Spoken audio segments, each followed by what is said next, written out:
आगे बढ़ेंगे। बिहार में सरस्वती पूजा प्रतिमा विसर्जन के दौरान भागलपुर के लोदीपुर पंचायत के तहबलपुर चौक पर दो पक्षों में विवाद हो गया। देखते ही देखते विवाद ने झड़प, पत्थरबाजी और फायरिंग का रूप ले लिया।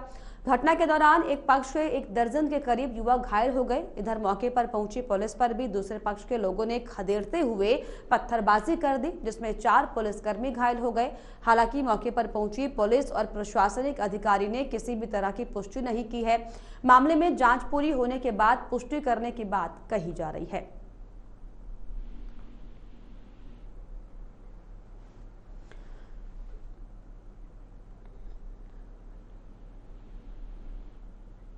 और इस पर ज्यादा जानकारी के लिए हमारे पॉलिटिकल एडिटर जितेंद्र प्रताप सिंह जी जुड़ गए। जितेंद्र जी, जिस तरीके से 2 पक्षों में बिहार के भागलपुर में झड़प की बात सामने आई है, क्या कुछ पूरा मामला, क्या कुछ जानकारी इसको लेकर?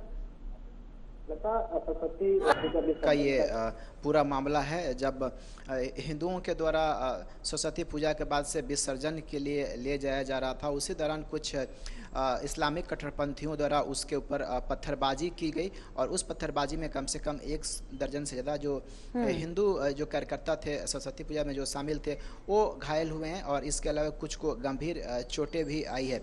और ये कोई पहला ऐसा वाकया नहीं है जब हिंदुओं के ऊपर इस तरीके के पत्थरबाजी की गई हो किसी धार्मिक उत्सव या फिर मूर्ति विसर्जन को लेकर के।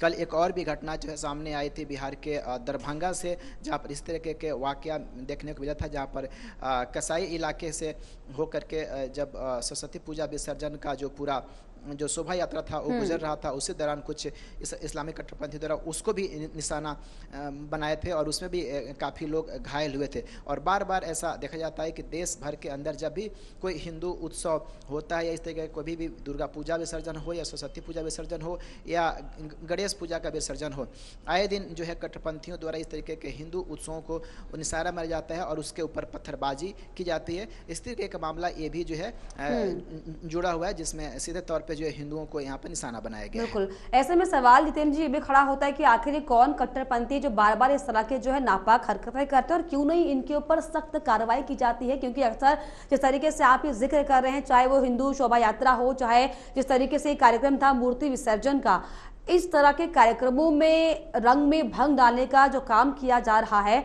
इस पर आखिर कब सख्त कार्रवाइयां होंगी? देखिए, ये जितने भी लोग हैं जो इस तरह की पत्थरबाजी में शामिल होते हैं वो किसी न किसी संगठन से जुड़े होते हैं या फिर किसी न किसी राजनीतिक दल के द्वारा उनको समर्थन प्राप्त होता है।